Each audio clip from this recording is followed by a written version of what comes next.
Tertúlia. Meu boa tarde a todos. Hoje é dia 14 de maio de 2014, é uma quarta-feira e o verbete de hoje tem 5 páginas, 47 logias e 12 máximas, e é o verbete de número 3022.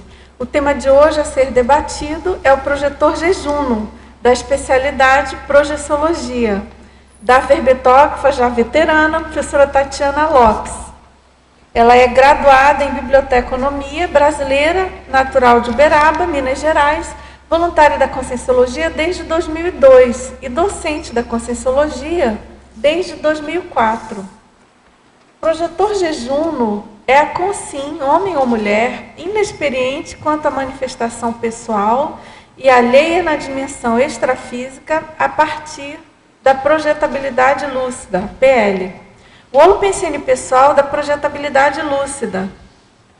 A qualidade do holopensene da base física do projetor influindo no desenvolvimento projetivo.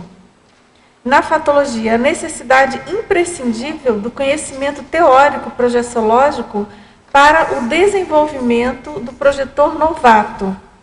A extensa bibliografia projeciológica.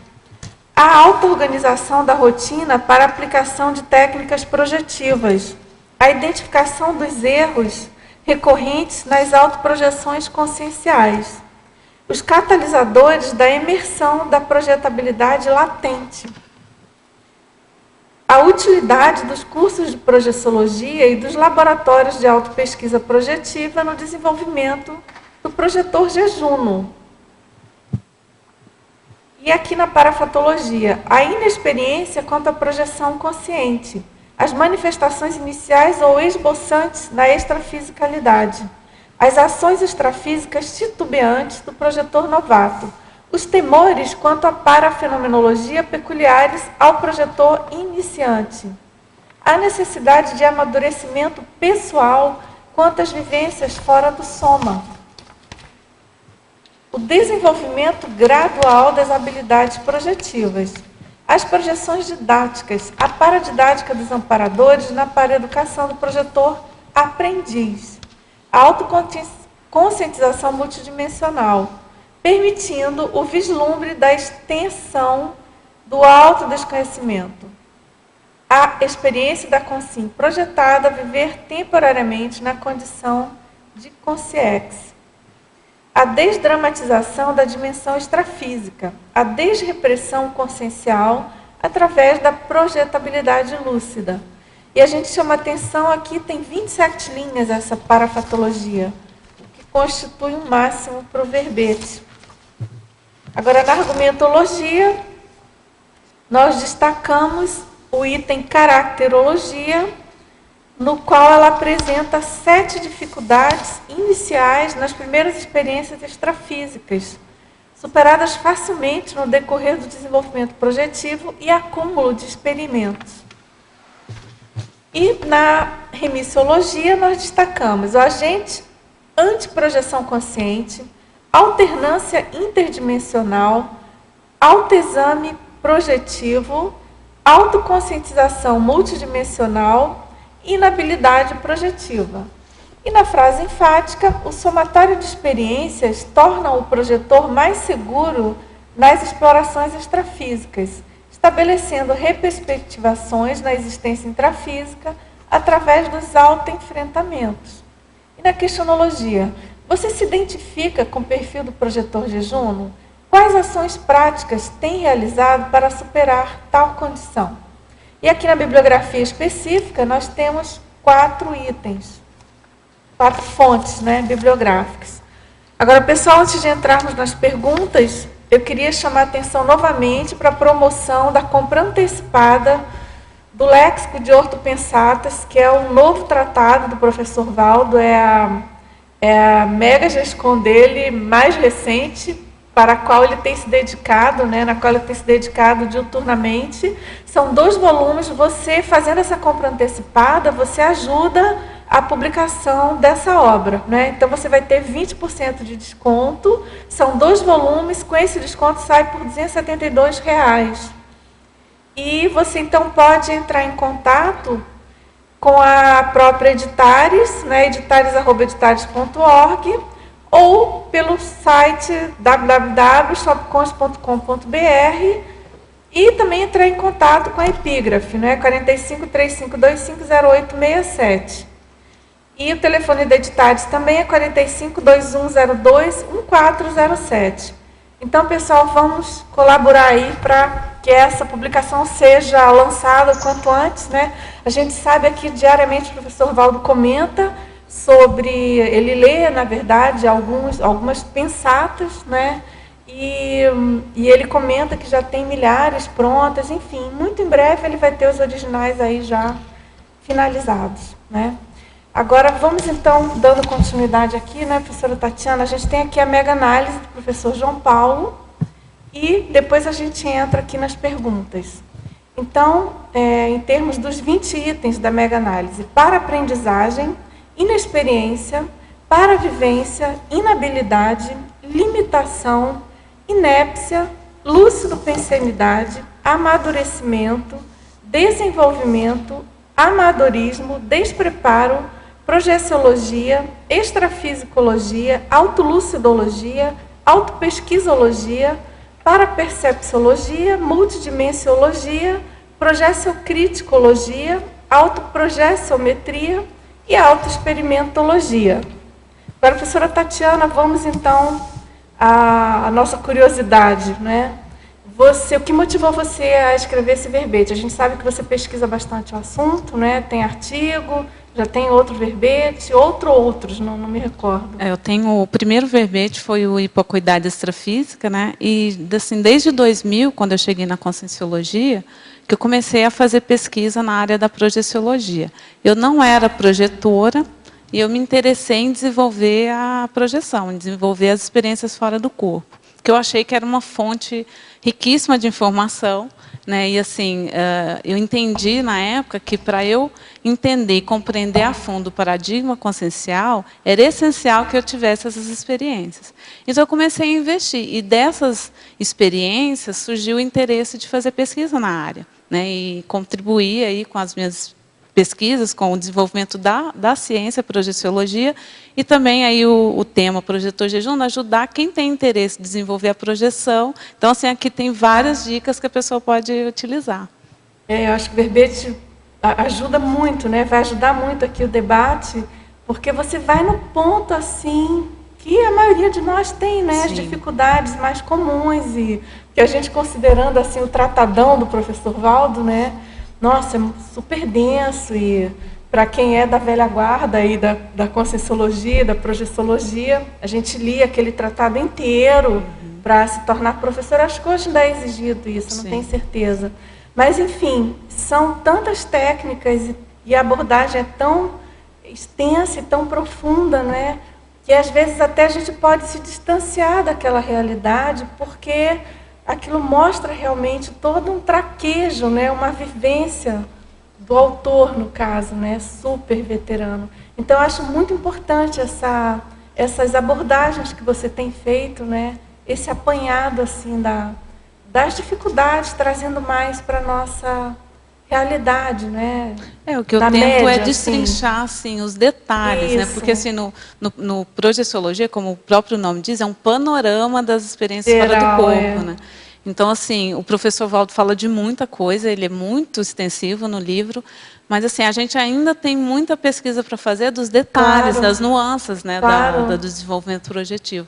E eu tenho tentado assim, entender mais como que ocorre esse desenvolvimento, principalmente para quem não é projetor, né? Como que a pessoa faz? Qual que é o passo a passo para ela sair da total inércia projetiva, para ela começar a ter mais lucidez fora do corpo? Muito bem, vamos lá então, professora Tatiana, já temos aqui algumas perguntas. Essas primeiras perguntas são da Alemanha. Então, na parafatologia, na página 27, ela pergunta, no final da primeira linha, se você poderia expandir a identificação dos sinais precursores objetivos e subjetivos do transe projetivo, indicando o aperfeiçoamento do projetor.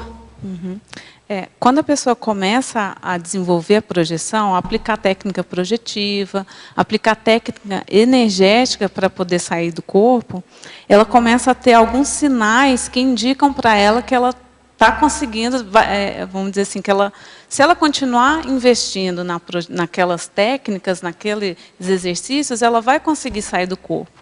Então, assim, eles são, na verdade, motivadores, né? Sinais motivadores para a pessoa. Então, alguns sinais, vamos dizer, objetivos. O entorpecimento do soma, o balonamento, que é aquela sensação que a pessoa tem que ela está inchando, a soltura do energossoma, e tem alguns sinais que são mais subjetivos. Por exemplo, as projeções, ou o sonho sobre projeção. Então, a pessoa sonhar que ela está se projetando. O sonho lúcido, as projeções semiconscientes. Isso tudo indica que a pessoa está conseguindo resultado. Que se ela continuar investindo, continuar usando aquelas técnicas, ela vai conseguir sair do corpo. Então, é muito, muito importante a gente conhecer esses sinais precursores para a gente saber que a gente está no caminho certo. Isso.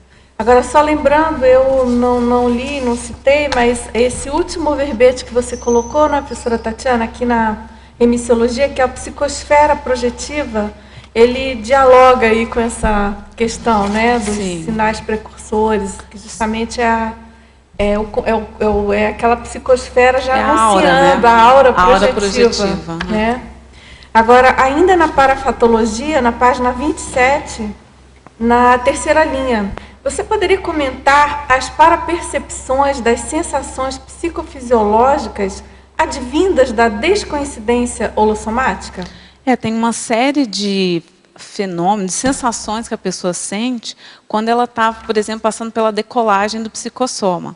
São sensações sutis, por exemplo, a gente já falou da soltura do energossoma, mas também tem sensações bem, vamos dizer assim, impactantes para a pessoa. Por exemplo, a sensação da decolagem lúcida, de você sentir o psicossoma saindo do seu corpo, é uma sensação muito interessante e ela é impactante, porque assim, ela comprova para a própria pessoa que ela tem outros veículos, né? Essa sensação de decolagem, ela vai ter várias sensações. Ela vai ter muitas vezes um estado vibracional muito intenso nessa hora. Provavelmente a pessoa nunca experimentou aquele estado vibracional.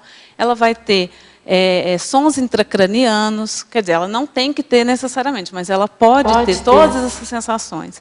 Então, assim, é muito importante que a pessoa estude bastante sobre a projeção, entenda bem como são esses sinais, porque na hora que ela estiver começando lá a decolagem, se ela não conhece essa fenomenologia, essas sensações, ela pode se assustar e voltar para o corpo e abortar ali a projeção. Então, é muito importante que ela saiba quais são esses sinais, essas sensações, porque na hora que ela experimentar, ela vai ter uma ideia do que ela está vivenciando. É 1% da teoria, né? Isso, pelo menos 1% ela tem que ter, ou facilita, né? Tatiana, na página 27, esse teu tema é bem pertinente começar com a tecnologia, né? Sim, a tecnologia. Questão técnica. Né? Eu queria que você fizesse o cotejo e a relação entre o estado vibracional, a projeção e depois lá a penúltima técnica também. Técnica da asepsia e a outra. Repetição técnica favorecendo o autodesenvolvimento. Então, eu vou pedir depois para você repetir. Vamos começar pela técnica do EV. Vamos lá. Porque assim, são várias técnicas aqui. A técnica do EV, ela é muito interessante porque... só contando uma historinha aqui, a minha história com a técnica do EV, eu já tinha conhecido a Conscienciologia, mas eu não tinha feito nenhum curso de Conscienciologia. Eu li o livro que é Conscienciologia e lá o professor Valdo descreve a técnica do estado vibracional. Tem verbete aí para quem quiser saber como que você aplica a técnica. E eu comecei a aplicar no dia a dia a técnica do EV. Na época, eu tinha medo de consciex, medo do extrafísico, eu tinha bastante medo, na verdade. Então, assim, eu acordava de madrugada e eu comecei a fazer a técnica do EV para me proteger, para não ficar com medo, vamos dizer assim. Mas o que acontecia? Eu acabava saindo do corpo. Então, assim, o estado vibracional, se você fizer ele intensamente, ele pode provocar a saída lúcida do soma. Então, assim, eu vejo que, por isso que eu coloquei, né, que a técnica do EV é o elemento-chave para o domínio da projeção. ele facilita muito a descoincidência e facilita muito também a gente a ter lucidez fora do corpo. Entendeu? Então, por exemplo, a pessoa se projetou. Se ela não estiver muito lúcida, ela está lá de psicossoma fora do corpo. Se ela fizer o EV, ela vai ver que a lucidez dela amplia. Então, assim, eu vejo que, se a pessoa quiser dominar a projeção, é muito interessante que ela invista no estado vibracional. Tati, e só seguindo essa experiência que você falou que você fazia o estado vibracional sair do corpo. Isso. Você se via lúcida fora do corpo ou você percebia que você tinha ficado lá quando você acordava? Como é que era a percepção? Eu saía lúcida. Tá. Só que na época eu ainda não tinha estudado mais profundamente a projeção. Então é óbvio que eu ficava muito assustada, né? Ficava com medo. E então o que eu fiz foi estudar, fui fazer cursos sobre o assunto, fui entender, né, o que era aquela experiência. Mas assim, a primeira, até no verbete a gente fala da primo-projeção, né, que é a primeira projeção. É interessante porque assim, para mim foi meio que uma decepção. Em qual sentido?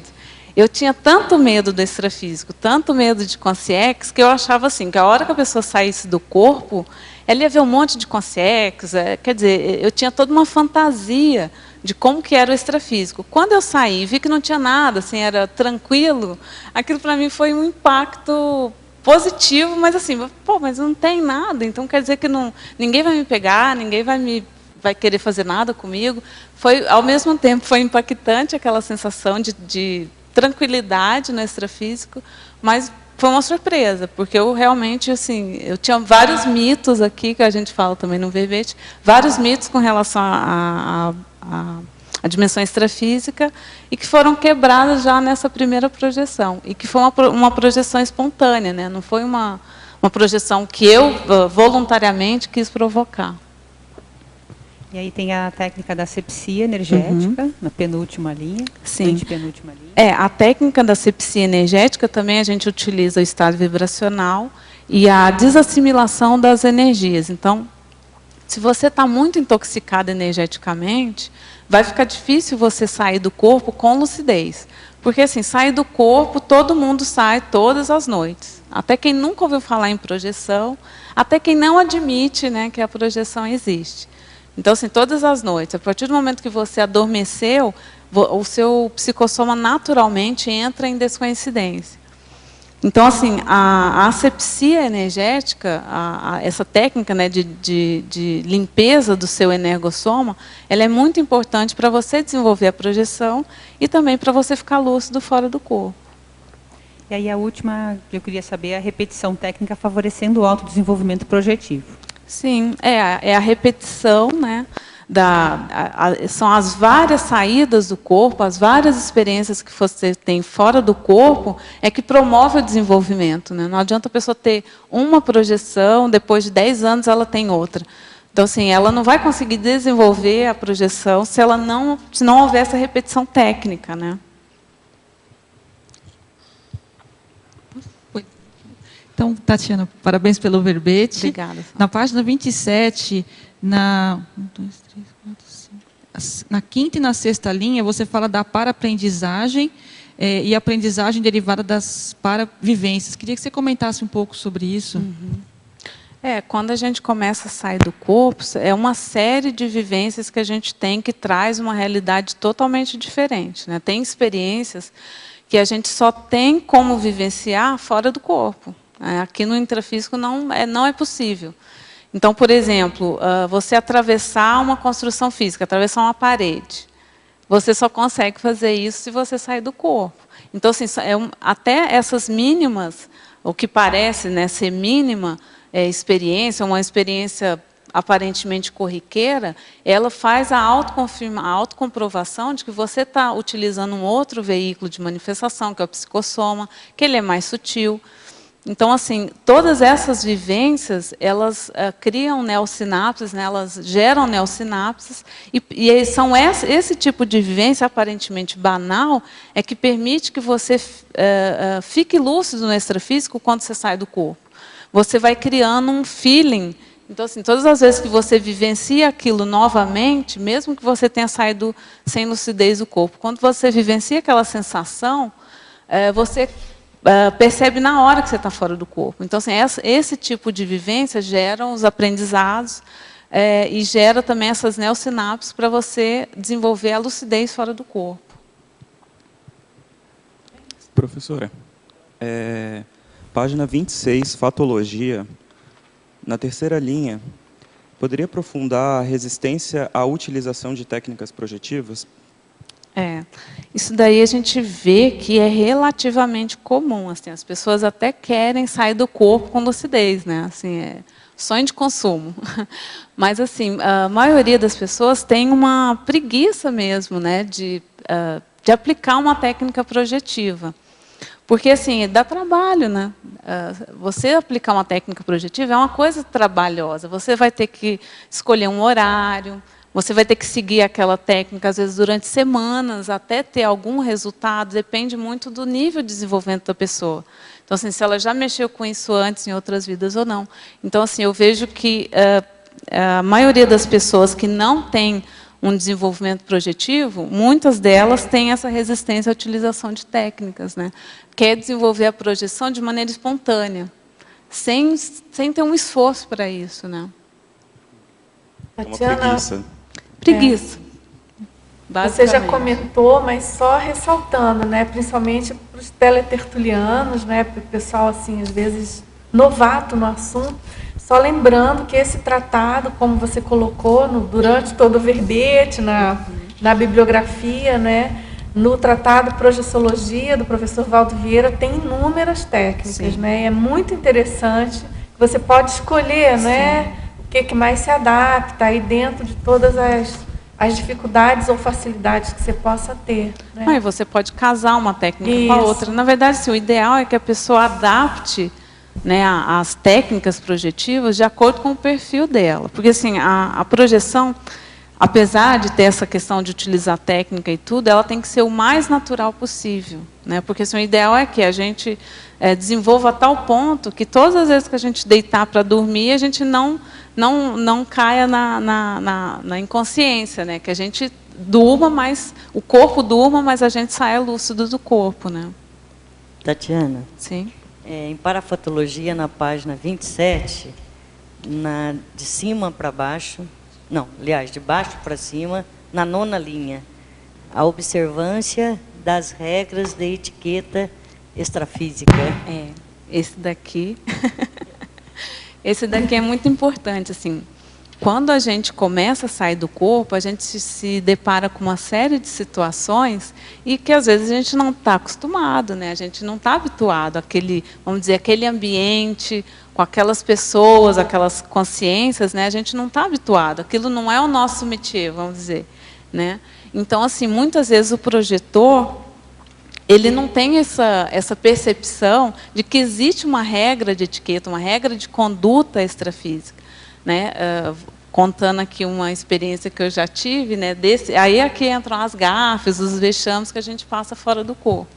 Né? Uma delas, por exemplo, que já aconteceu comigo, de eu entrar lá num educandário, numa escola, tinham, o que eu entendo assim, que eram amparadores carregando algumas pessoas em macas e tudo, e eu queria saber deles, o que eles estavam fazendo, muito animada, né, muito eufórica de estar ali, fora do corpo, e querendo perguntar para eles o que eles estavam fazendo, o que era aquilo, por que eles estavam carregando aquelas pessoas, se aquilo era educandário, por que aquelas pessoas estavam sendo carregadas em maca, enfim, total sem noção, e eles me ignoraram, assim, completamente, né, óbvio, porque assim, eles estavam ali trabalhando. Então, assim, muitas vezes, o fato deles me ignorarem, na verdade, foi ótimo, porque assim, eu caí a ficha que eu que estava sendo inconveniente. Então, assim, tem uma regra de etiqueta que a gente precisa seguir, mas às vezes a gente só aprende na prática, né? Vamos dizer assim, sem sair do corpo, sem ir lá, sem vivenciar, às vezes a gente não tem esse feeling. Né? Tatiana, agora na 5ª linha, o extrapolacionismo parapsíquico do desenvolvimento da projetibilidade lúcida. Tá. Quando a gente começa a sair do corpo, os amparadores ajudam bastante. Então, assim, tem uma série de extrapolacionismos que a gente acaba vivenciando que são, vamos dizer, patrocinados pelos amparadores. E isso ajuda no desenvolvimento do projetor. O que é um extrapolacionismo? É algum fenômeno que você não domina naturalmente, ou muitas vezes você nem recuperou cons daquele tipo de fenômeno, daquela fenomenologia. Então, os amparadores promovem aquele fenômeno para você vivenciar e identificar que aquilo existe, e, com isso, você se sentir motivado a desenvolver aquele tipo de fenomenologia. Então, assim, amparador não dá ponto sem nó. Então, se você vivenciou um extrapolacionismo, é porque você tem condições de vivenciar aquilo por você mesmo.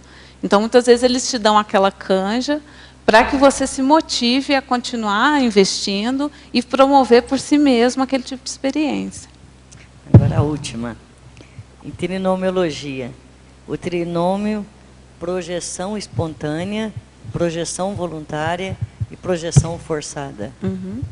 A projeção espontânea é aquela que a pessoa não provocou, né? Ela não estava, como aquela que eu contei no início, né? Eu tinha feito estado vibracional, adormeci e acabei saindo do corpo. Não era a minha intenção sair do corpo naquela hora, quando eu fiz aquele estado vibracional. Minha intenção era só tranquilizar. Então, aquela projeção espontânea sem utilização de técnicas. A projeção voluntária é essa que a pessoa utiliza técnica, ou seja, ela, de caso pensado, ela quer sair do corpo. E ela consegue. E a projeção forçada, um exemplo é, por exemplo, a experiência da quase-morte, né? Aquela que a pessoa sofre um acidente e ela tem ali um acidente grave, né? E ela, muitas vezes, até tem uma dessoma momentânea, uma parada cardíaca, ela acaba retornando e isso é considerado uma projeção forçada.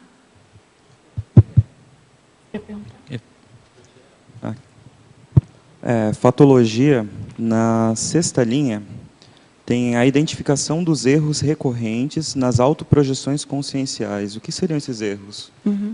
Os erros é justamente pela inexperiência, né? Então, pela inexperiência, a pessoa sai do corpo e ela verifica, por exemplo, que ela ficou eufórica demais. Esse é um erro, né? Então, na próxima vez, ela vai tentar se conter, né? Ficar mais tranquila, mais calma, para que aquele tipo de euforia não ocorra. Porque quando ocorre a euforia, por exemplo, ela retorna para o sono. Está lá projetada, a euforia faz você retornar. Então, você identificar quais são esses erros que você comete fora do corpo para poder evitar, para poder superar aquela dificuldade, né? Tudo bem? Agora, a professora Tatiana, você quer perguntar? Vamos lá. Tatiana, por gentileza, aqui na parapatologia, na 5ª linha, de baixo para cima, o contágio psicológico desencadeando projeções consciente espontânea. Que contágio é esse que desencadeou psicologicamente? E você falou sobre extrapolacionismo, né? Eu queria saber assim, quais fenômenos você teve assim, que você não dominava. O contágio psicológico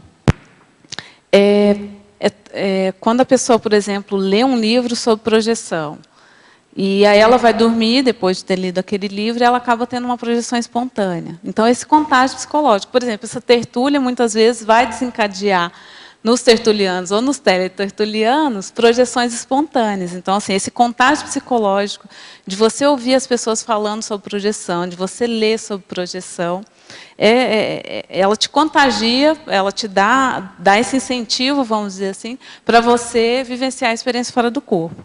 No caso do extrapolacionismo, na verdade, assim, eu tive vários extrapolacionismos, porque, assim, no início, todas as projeções que você tem, eu entendo que elas são patrocinadas, entendeu? Ela tem uma ajuda. E, na maioria das vezes, você não vê o amparador. Você não percebe a presença dele. Você, muitas vezes, só percebe a presença dele telepática, vamos dizer assim. Eles não aparecem até para não criar uma dependência, né? O projetor depender do amparador para se projetar. Então, muitas vezes, eles se comunicam com você telepaticamente. Então, eles dão umas dicas. Olha, não vai por aí, não pensa isso. Cuidado com esse tipo de abordagem. Enfim, eles dão as dicas. E eu penso assim que no início das projeções, a maioria das experiências fora do corpo são patrocinadas. E é curioso assim, eu penso que mesmo quando a pessoa já está mais desenvolvida na projeção, ainda assim a gente tem a ajuda dos amparadores. Até no Projeções da Consciência, que é um livro interessante para quem quiser desenvolver a projeção, que é do professor Valdo, em vários momentos, em várias experiências fora do corpo, ele agradece os amparadores pela oportunidade, né? Então, assim, todo extrapolacionismo é uma experiência que você ainda não domina. Então, assim, se você não domina a clarividência, se você não tem comumente, no seu dia a dia, clarividência, e você teve uma clarividência, muitas vezes aquilo é um extrapolacionismo. Então, assim, às vezes, experiências mais simples, não precisa ser... O nome, né, extrapolacionismo, parece ser uma coisa grandiosa, mas, às vezes, uma coisa pequena pode ser um extrapolacionismo. Não sei se deu para entender. Tudo bem? Agora, professora Tatiana, na parafatologia, na página 27, 9ª linha de baixo para cima. A compreensão dos amparadores extrafísicos frente às inépcias do projetor jejuno. Qual a postura do amparador frente aos contrafluxos naturais enfrentados pelo projetor jejuno? Eu vejo que eles têm muita paciência com a gente, né? Porque, assim... e eles sabem, eles têm noção dessas inexperiências, das imaturidades. Então, assim, por exemplo, quando você sai do corpo e o amparador te dá a dica, não pensa isso. É porque ele sabe que você vai pensar.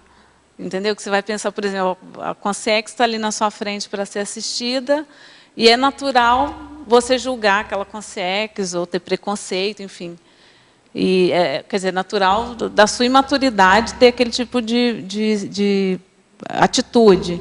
Então, ele já dá aquela dica, olha, não pensa mal da pessoa que está na sua frente. Então, assim, nesse tipo de abordagem, a gente vê a compreensão que eles têm com as imaturidades da gente. E, ao mesmo tempo, eles estão dando uma lição, né? Estão ensinando ali naquele momento qual que é a melhor maneira de agir naquela situação. Agora, então, sinapsologia, na página 27. Ela pede para você expandir os recursos paramnemônicos empregados pelos amparadores extrafísicos para a apreensão de paraneossinapses para o projetor aprendiz. Essa neossinapsologia aqui, ela tem muita relação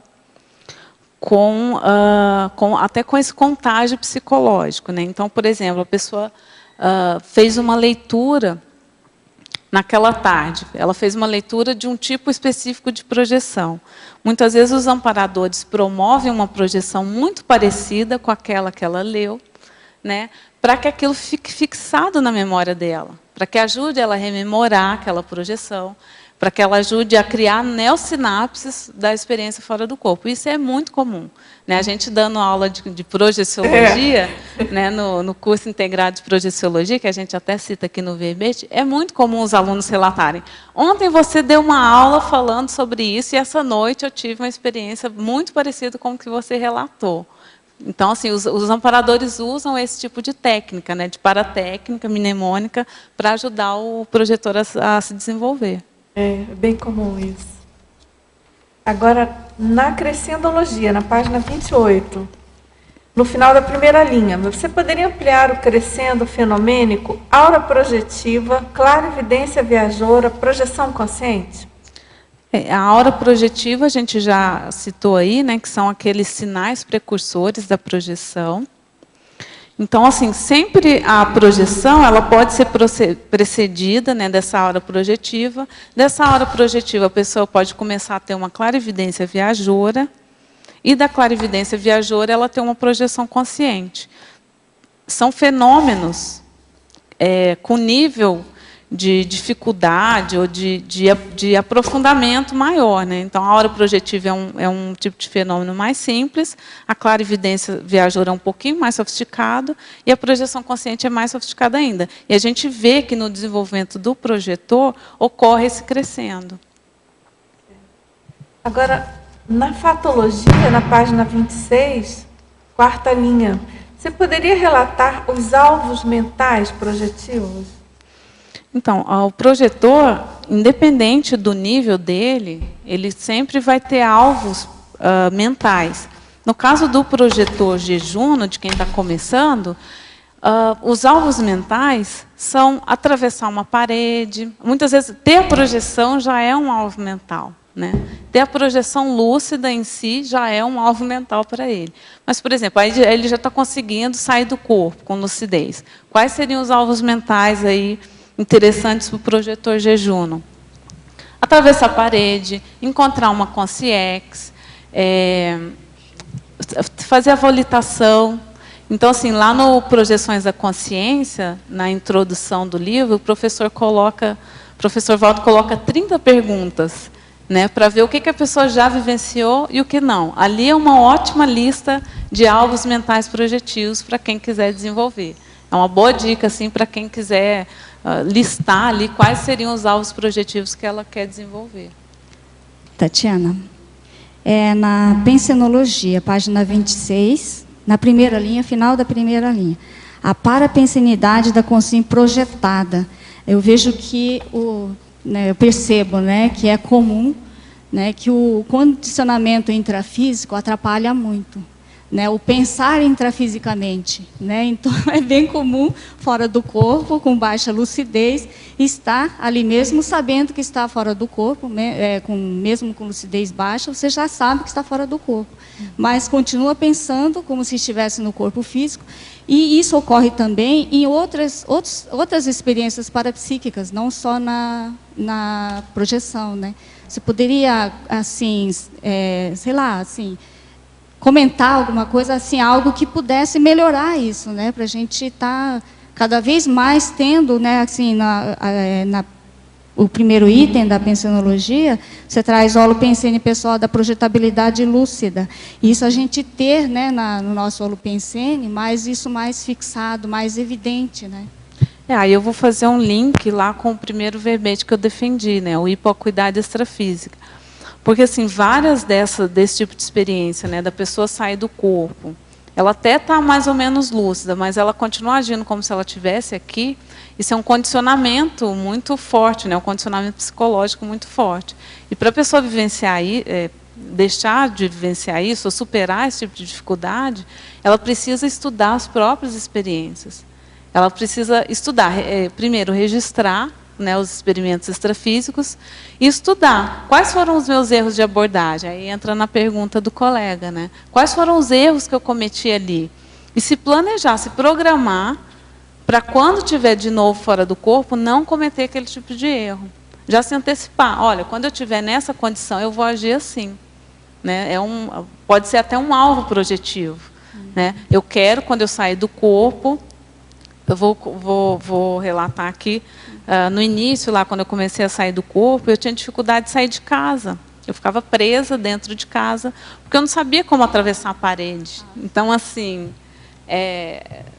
a gente até tem vergonha de falar isso, porque parece ser uma coisa tão banal, mas eu penso que muita gente passa por isso.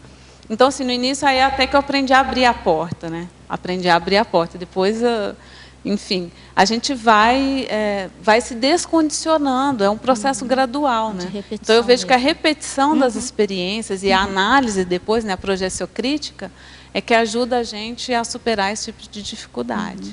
Como é que você aprendeu a abrir a porta? Na verdade, eu abri o duplo, né? O duplo da porta extrafísica. Entendeu? A repetição, porque eu também, quando saía, ia direto para a porta da sala e entrava no elevador e acabava voltando para o corpo. E aí, nas próximas, você já pensava, não preciso fazer isso, né? Eu posso sair volitando, né? Ou atravessar a parede, né? Então, pensar mesmo antes, durante a aplicação da técnica, também funciona. Né?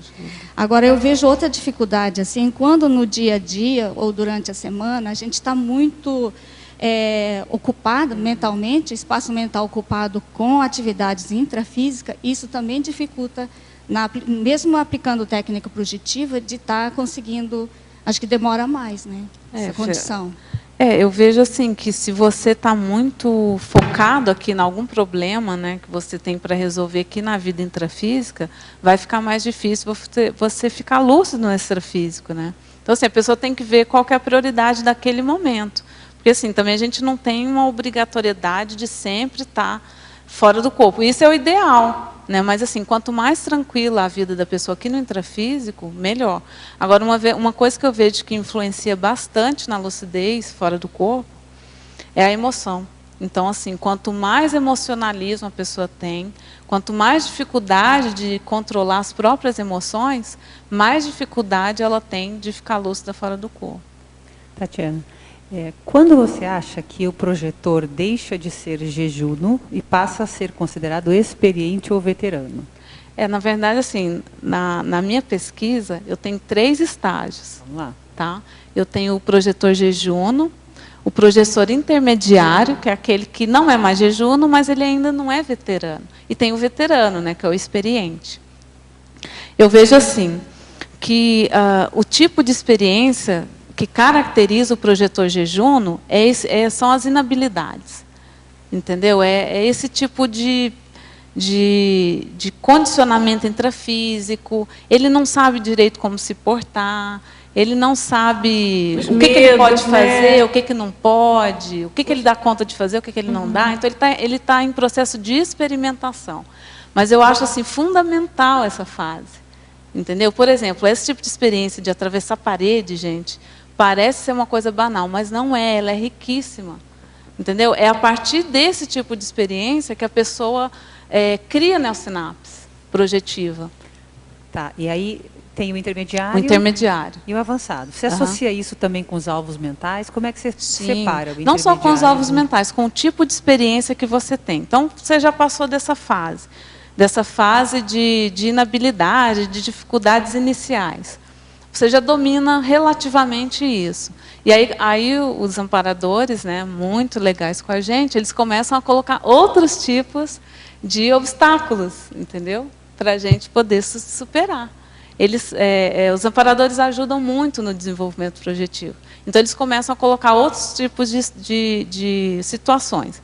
Aí você começa a ter contato com consciência patológica, como que você se comporta próximo a essa consciência, se você vai ficar com medo, se você vai ficar com ojeriza daquela consciência, o tipo de comportamento que você tem, aí eu já considero o projetor intermediário. São as interações, entendeu? O projetor jejuno, ele ainda está muito no conhecimento do psicossoma. O que o psicossoma, as habilidades do psicossoma, o que o psicossoma pode fazer, o que não pode. O intermediário, ele já começa nas inter-relações. Então, o contato com o amparador, o contato com as consciências patológicas, aí você começa a visitar ambientes extrafísicos, né? Você não fica mais ali na sua base física, na sua vizinhança. E o projetor veterano, eu já considero aquele que domina a projeção, entendeu? Aquele que sai do corpo pela vontade. E quando ele está fora do corpo, ele sabe como se portar, ele sabe como se comportar, ele não comete tantas gafes. Isso não quer dizer que ele não vai ter obstáculos, porque assim, obstáculos, o que eu chamo de obstáculos aqui, são coisas para você desenvolver, são situações novas com as quais você se depara, que são justamente para você se desenvolver fora do corpo. Você desenvolver. O desenvolvimento, eu vejo que ele nunca termina, né? Até que eu coloco a sempre aprendência. Porque assim, a gente sempre vai estar aprendendo alguma coisa nova. Tá. E você fala ali do despreparo, né? Para a pessoa encontrar ou conseguir, do projetor jejuno, para ele conseguir estabelecer os alvos. O que você acha que pega mais? É a falta de conhecimento? Eu acho que é a falta de conhecimento. A falta de conhecimento, muitas vezes a falta de objetivo. A pessoa quer até desenvolver a projeção, mas ela não sabe para quê. Para que ela quer desenvolver a projeção? Para que ela quer sair do corpo? O que ela pretende com isso? Então, assim, isso precisa estar muito claro para a pessoa. Até assim, a gente falou muito dos amparadores. Para que haja esse investimento dos amparadores no seu desenvolvimento projetivo, o seu objetivo de sair do corpo, ele tem que ser cosmoético. Porque senão não vai ter. O amparador não vai investir numa pessoa que quer sair do corpo para, sei lá, para espionar outras pessoas ou para ficar ocioso ficar volitando. Não que volitar não seja uma experiência importante, mas que a pessoa só quiser fazer turismo extrafísico, ela não vai conseguir se desenvolver. Oi. Parabéns pelo verbete. Obrigada. Em binomiologia, na página 28, o primeiro binômio, indisciplina, arrogância. Eu queria saber, assim, como que funciona esse binômio e como que a gente faz para superar? E por que a gente tem? Tá. Bom, aqui a indisciplina e a arrogância, né? Eu vejo assim que elas estão casadas. A pessoa tem disciplina e, ao mesmo tempo, ela acha que ela não precisa, por exemplo, de técnica projetiva para se projetar. Que se ela fizer pela vontade, ela vai conseguir. E a indisciplina, ela não permite que a pessoa se desenvolva. Então, assim, as duas fazem a pessoa ficar travada, né, ali na projeção. Tanto a indisciplina quanto a arrogância, ou seja, você não acha que você dependa de ninguém para sair do corpo. Você esnobar os amparadores para se desenvolver projetivamente. E eu vejo assim, muita negligência também, muita falta de vontade, falta de interesse.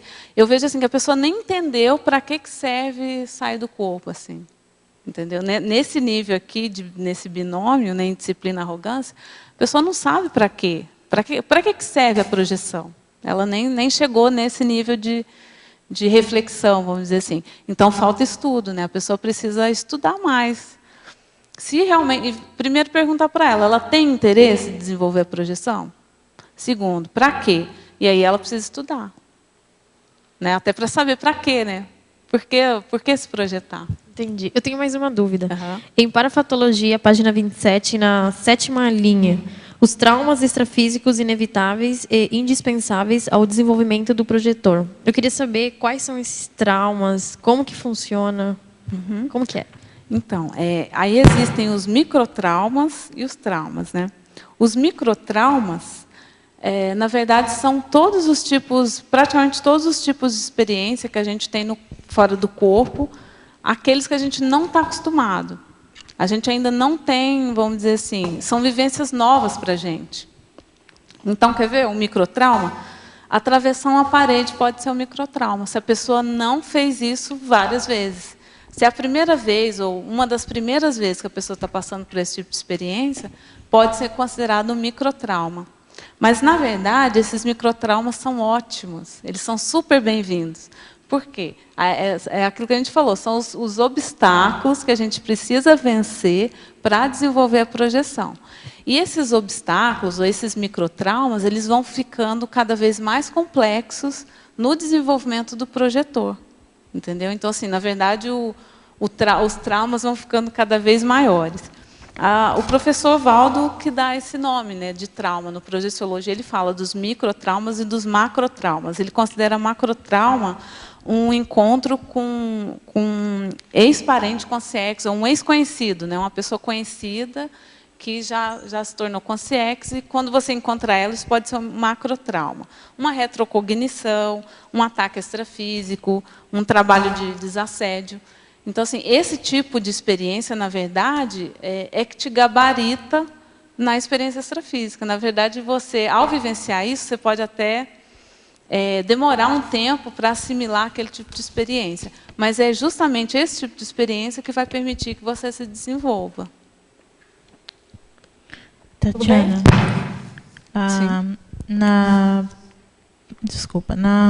fatologia, na 5ª linha, você fala da autoprojetocrítica e da autoprojetiometria. Fala um pouco da sua experiência sobre essas duas.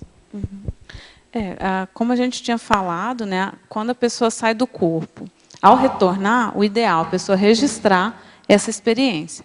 E depois ela fazer uma projeciocrítica, ou seja, o que foi aquilo que não foi tão legal nessa projeção, que eu poderia ter sido melhor? Ou o que eu posso fazer para que da próxima vez que eu tenha esse tipo de experiência, eu aproveite mais? Enfim, é você identificar nas suas projeções o que precisa ser melhorado, o que você precisa se desenvolver, o que ainda falta, né, para você se desenvolver. A projeciometria, na verdade, eu estou até escrevendo um verbete sobre esse assunto,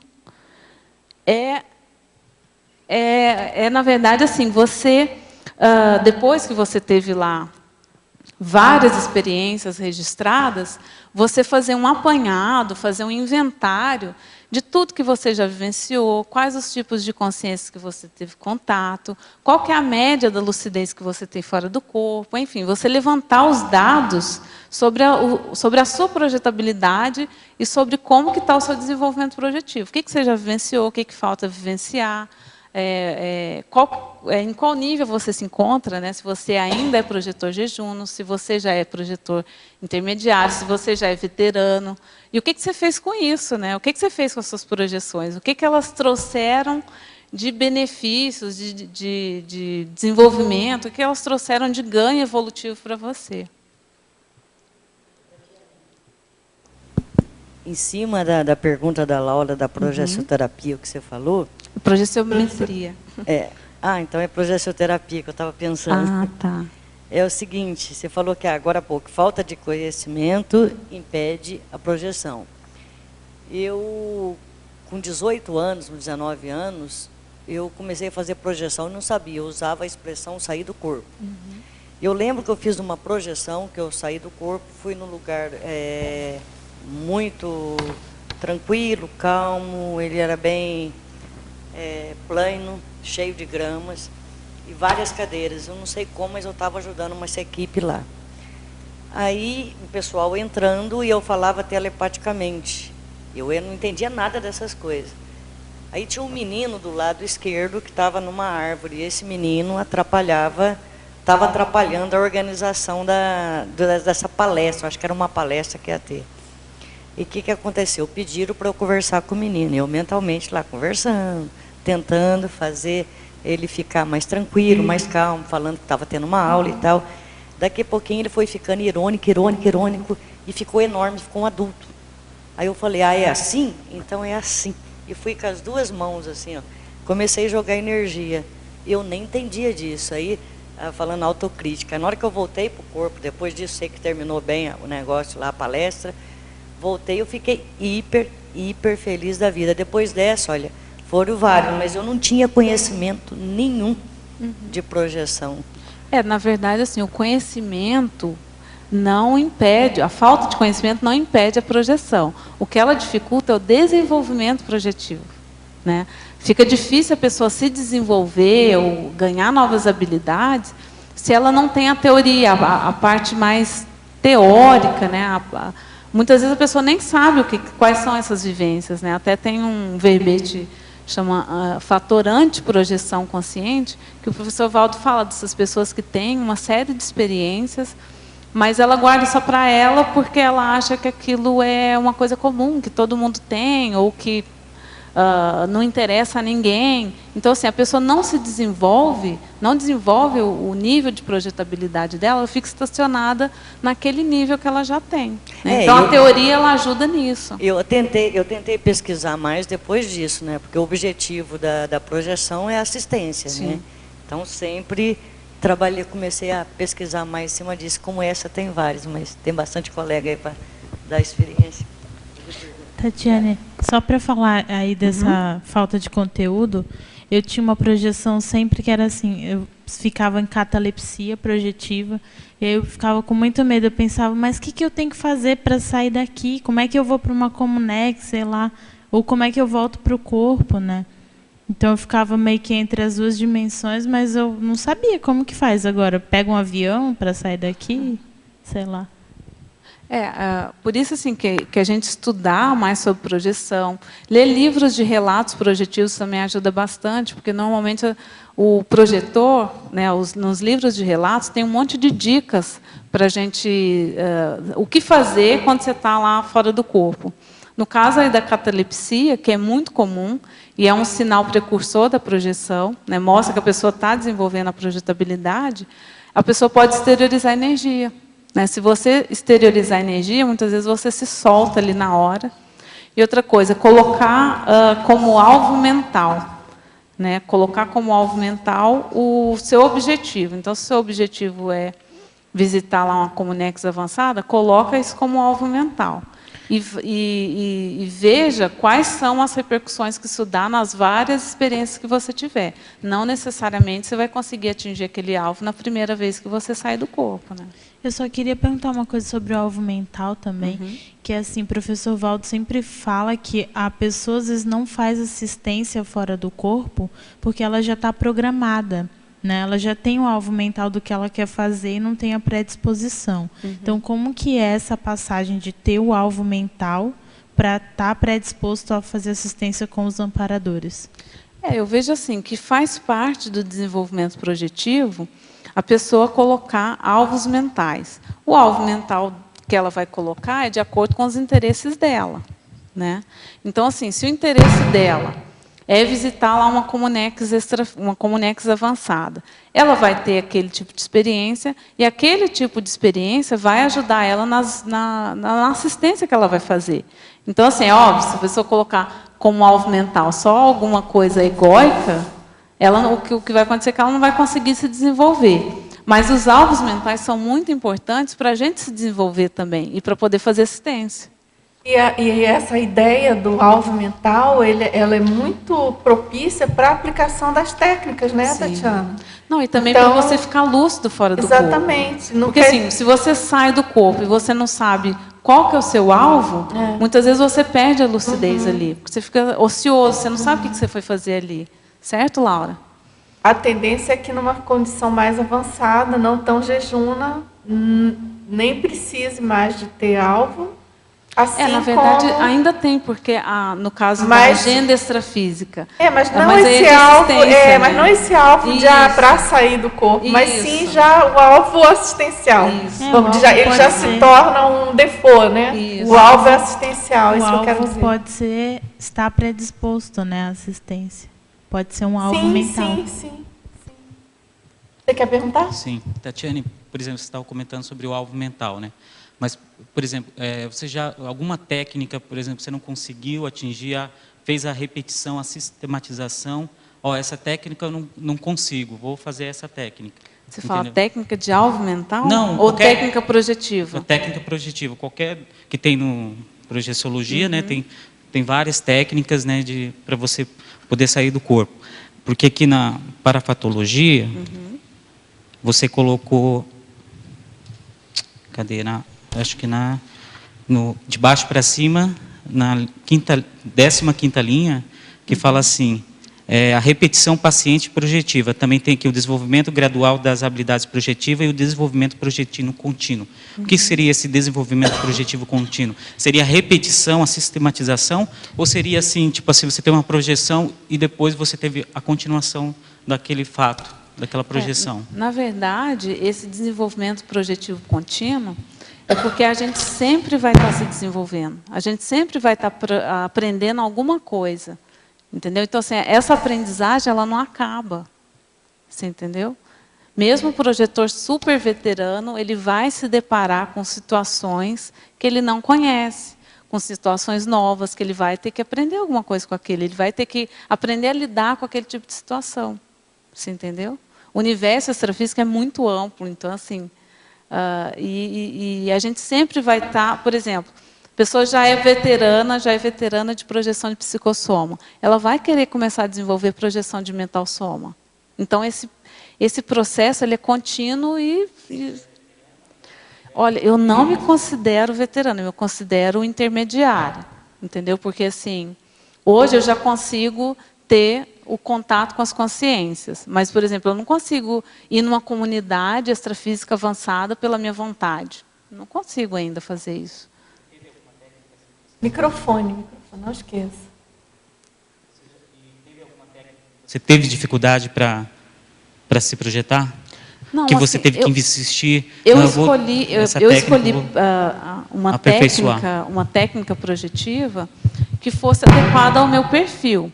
Então, assim, as técnicas que eu uso a técnica do EV e da relaxação psicofisiológica. E depois, quem quiser, pesquisa, mas basicamente ela é você ir relaxando cada músculo do seu corpo, até você entrar no entorpecimento. E aí eu uso complementando essas duas técnicas, eu uso a repetição, eu repito na minha mente, eu vou ficar lúcida várias vezes, ou também tento lembrar de alguma projeção que eu já tive, todas as sensações, aí eu tento rememorar com detalhe todas as sensações que eu tive, e isso me ajuda a ter experiência fora do corpo. Então, assim, essas técnicas que eu usei foram, elas deram certo para mim, então eu não tentei outras. Você entendeu? Não tentei várias técnicas. Essa técnica deu certo, então eu uso essa. Mas assim, a pessoa tem que identificar qual que é a técnica mais adequada ao caso dela, ao perfil dela, ao temperamento dela. Tatiana, você pode, já que você está trazendo aqui exemplos seus, dar exemplos para ilustrar da diferença que você passou pela projeção de psicossoma e mental soma? Trazer alguns exemplos mais práticos. Olha, na verdade, claro, eu tive uma projeção de mental soma, e eu não tenho certeza se era uma projeção de mental soma. Foi uma projeção que eu tive, em que eu vi o meu psicossoma saindo do corpo. Por isso, eu intuí que talvez fosse uma projeção de mental soma. Mas eu não posso afirmar com certeza que aquilo era uma projeção de mental soma. Mas foi o máximo que eu já tive de projeção de mental soma. E percepção, alguma outra sensação junto dessa projeção, você não lembra? Foi muito rápido. Eu lembro de eu sair do corpo, e aí eu olhei para o meu soma e vi o psicossoma saindo do corpo. Foi a experiência que eu tive.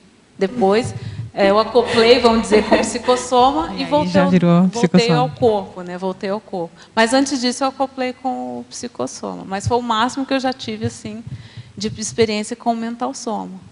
Okay. Agora, Fabiana, uma dica.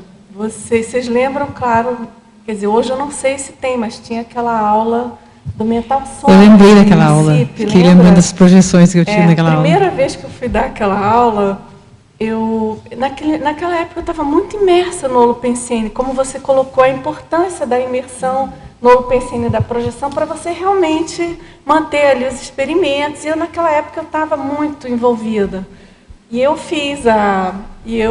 na verdade, eu fiz uma técnica de mobilidade física VIS, na época eu fazia muitas, lá no Rio, né?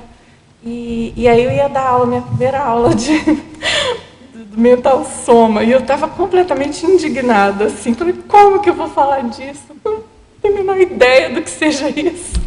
E eu tenho certeza que como eu não sei falar, eu comecei a entrar em alta assédio, sabe? Aí eu falei, não, eu vou fazer uma técnica de mobilidade física visual, para ver se eu compreendo melhor o que é esse tal, o que é essa dimensão mental somática e tudo. E eu já tinha feito várias também, eu já estava um pouco craque é forte, mas já tinha feito algumas na mobilidade física. E aí eu tive uma experiência muito interessante, bem dentro do que você falou, Tatiana. Essa questão do amparo, da didática, né, da projeção, do extrapolacionismo. Então foi muito interessante, foi bem assim, olha, foi muito técnico, assim. Olha, agora eu entrei num EV absurdo, que é muito difícil, eu nunca tive um EV tão forte como aquele. Então, bem característica de várias coisas que você já falou. Aí foi aquela, olha, agora a gente vai ser uma saída de psicossoma. E foi aquele EV, né, bem forte. E aquela, era uma telepatia, né, era aquela coisa bem nítida, bem precisa. Percebeu? Agora você está de psicossoma. Aí, agora a gente vai de mental soma. Pum. Aí, aquela diferença. E aí, sabe o que eu achei muito interessante? Porque aquilo foi feito por causa da aula que eu ia dar, não foi por outra coisa. Eu tinha um alvo mental, não que eu tivesse me programado para ter aquilo. Se eu tivesse, talvez, aquela expectativa, não teria conseguido, por força das emoções, né? Eu não teria conseguido. Então, eu estava simplesmente predisposta a aprender um pouquinho. E uma coisa também que eu achei muito interessante, eu não sei se alguém tem alguma experiência parecida, mas foi usado uma técnica de retenção mnemônica musical. Eles colocaram, não sei se você tem essa experiência, eles colocaram um fundo musical. Eles não, né? Eu sei, pelo menos era um amparador, não sei se tinha outro. Então, teve uma música instrumental. E foi a única coisa que eu consegui dar conta, né? Aí você vê o tamanho da incompetência da gente para lidar com a dimensão mental somática, né? De N recursos e aquilo ali, tum. Mas então, a conclusão que eu tirei, nossa, super coincidindo com tudo que você vem falando, né, Tatiana? A questão de você se predispor e da didática, porque tem muito amparador querendo ajudar você, né? Caso a gente... Até tem um relato do professor Valdo no Projeções da Consciência, eu não vou lembrar agora qual que é o capítulo, mas que tem vários candidatos a projetores no futuro, vamos dizer, consciex, que estão se preparando para ressomar, e lá assistindo ele, fazer vários experimentos de entrar e sair do corpo. Então, assim, a gente vê a importância desse tipo de experimento projetivo. Né? Que às vezes as pessoas, eu imagino assim, que às vezes as pessoas não dão valor para esse tipo de experiência, por exemplo, de decolagem lúcida. E lá ele mostra, ele decolando, aí ele volta, ele decola de novo, volta, decola umas 4 ou 5 vezes, para as consciências poderem assistir ele fazendo aquela decolagem, para que quando elas ressomassem, elas pudessem experimentar aquilo aqui, né? Quando eles estivessem aqui na vida intrafísica. Muito bom. Tatiana, eu perguntei isso porque tem o projetor, ele é jejuno também para projeção de mental soma, né? Então ele passa pelas 3 fases, daí ele vira veterano e depois ele vai começar de novo na projeção de mental soma, né? O jejuno intermediário até ser um... Não, e tem a escala de consciência contínua. Ali na escala de consciência contínua, a pessoa pode averiguar qual que é o nível de projetabilidade dela. Qual que é o nível que ela tem, claro. Entendeu? Bom, agora, Tatiana, a gente sabe que você está escrevendo um livro, né? Aguardamos com uma ansiedade mental somática, tá certo? A publicação desse livro, né? Porque você deve ter muita experiência, acho que vai ajudar muito a todos nós, né? Eu estou me esforçando lá. Isso. Agora vamos lá, que tem várias perguntas ainda. Na parafatologia, na página 27, final da 7ª linha, de baixo para cima, você poderia aprofundar a impactoterapia da primo-projeção lúcida? E em seguida também o contágio psicológico, você já falou um pouco, né? Desencadeando projeções espontâneas? A impactoterapia da primeira projeção que a pessoa tem, realmente, a primeira projeção lúcida, né? É bom a gente ressaltar aí o lúcida, porque às vezes a gente já teve outras projeções mais semiconscientes, ou seja, aquela projeção que a pessoa não sabia que ela estava projetada. Então, assim, uma coisa é a gente ter várias experiências fora do corpo, que você está relativamente lúcido, mas você não sabe que você está projetado. E outra coisa é você ter a primeira projeção em que você tem certeza que você está fora do corpo, que você está usando o psicossoma. Isso é muito diferente.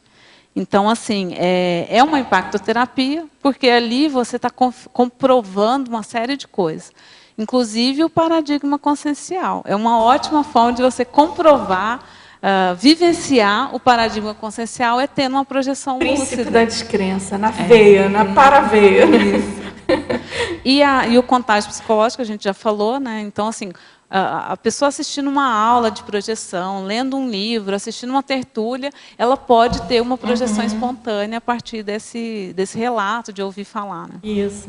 Agora, em pensenologia, na página 26, penúltima linha, quais as ações práticas podemos fazer para melhorar a qualidade do holopensene da base física do projetor, influindo no desenvolvimento projetivo? A base física e do projetor, que normalmente é o quarto de dormir, né? A base física do projetor. É óbvio que a pessoa pode ter uma outra base física, mas normalmente, ou o ideal seria que a nossa base física fosse o quarto de dormir. Para que a gente, vamos dizer assim, dentro do possível, não deite mais para dormir, mas deite para se projetar. O corpo dorme e a gente fica lúcido lá fora do corpo. Então, assim, o ideal é que o holopensene dessa base física seja o de maior qualidade possível. Então, o ideal é que nessa base física não tenha televisão, computador, deixa o celular em outro lugar, ou seja, tenha o mínimo possível, né, de elementos ali, e que seja um local tranquilo, relaxante, e que a pessoa, por exemplo, evitar qualquer tipo de discussão dentro do quarto, dentro da base física, manter ali o ambiente o mais rígido possível. Isso vai ajudar no desenvolvimento projetivo. Aí a gente até indica que tem um verbete que chama base intrafísica, que lá, se eu não me engano, é do professor Valdo, ele lista lá uma série de recursos que a pessoa pode usar para que a base física dela seja o ideal para a projeção. Inclusive, o tipo de equipamento que tem que ter. Por exemplo, um relógio é interessante ter, o termômetro. Então, assim, lá ele lista todos os recursos que seria interessante a pessoa ter na base física para ela desenvolver a projeção. Agora, em fatologia, na página 26, terceira linha. Ela pergunta como otimizar a auto-organização da rotina para a aplicação de técnicas projetivas.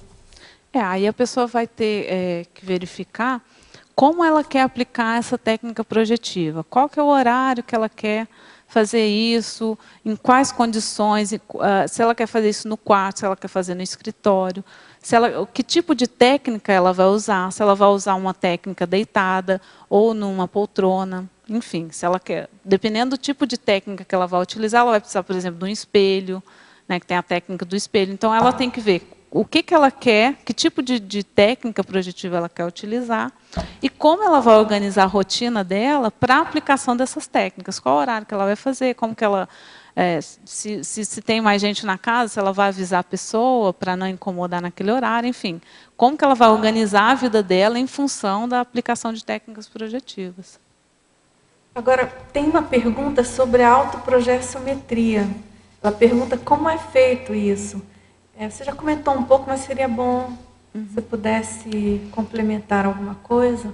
Na verdade, a pessoa vai fazer para a pessoa fazer a projetiometria, o ideal é que ela já tivesse uma série de experiências, de experimentos ali registrados, e ela vai buscar ali todos os dados que ela consegue levantar nesses registros. Então, qual que é o nível de lucidez que ela teve na maior parte das projeções, que tipo de experiência ela teve, como que foi a decolagem, que tipo de decolagem que ela teve, que tipo de experiência ela teve, que tipo de parafenômeno ocorreu, que tipo de consciência ela encontrou, enfim.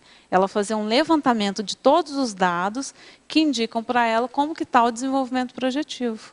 Ela tem uma pergunta complementando esse assunto. No final da quinta linha também, aqui na página 26, você poderia exemplificar o mapeamento das inabilidades pessoais projetivas? Esse mapeamento é parte integrante da projetiometria? Sim, claro, é parte integrante do desenvolvimento da projetiometria. E aí a pessoa vai verificar, vai lá ver nos registros dela, o que eu ainda não consigo fazer, o que eu ainda tenho dificuldade, o que eu ainda erro, quais os erros que eu ainda cometo. Então, assim, para ela se planejar, para que nas próximas experiências que ela conseguir sair do corpo, ela não repita ou tenta, pelo menos, minimizar aquelas dificuldades que ela tem. Agora, em parafatologia, na página 27, sexta linha, você poderia citar as atitudes pró-projetivas? São todas as atitudes que a pessoa toma visando o desenvolvimento projetivo. Então, por exemplo, o primeiro deles, que eu considero super importante, é o estudo. Estudar sobre projeção. Então, vai ler sobre projeção. Uma primeira leitura assim, que eu vejo que é imprescindível é a projeciologia, né? Ler ele de capa a capa. E estudando, não só ler, estudar o livro, né? Para saber o que é esse universo da projeção, o que a pessoa que se projeta vai encontrar no extrafísico, enfim. O interesse, né? A pessoa vê quais são as minhas motivações para sair do corpo. O que eu quero com isso? O que é o objetivo com isso? Também a pessoa identificar do que ela tem medo. Então, ela tem medo de quê? De consciência? Ela tem medo de não conseguir voltar para o corpo? Tem gente que não se projeta porque tem medo de não conseguir voltar para o corpo, né?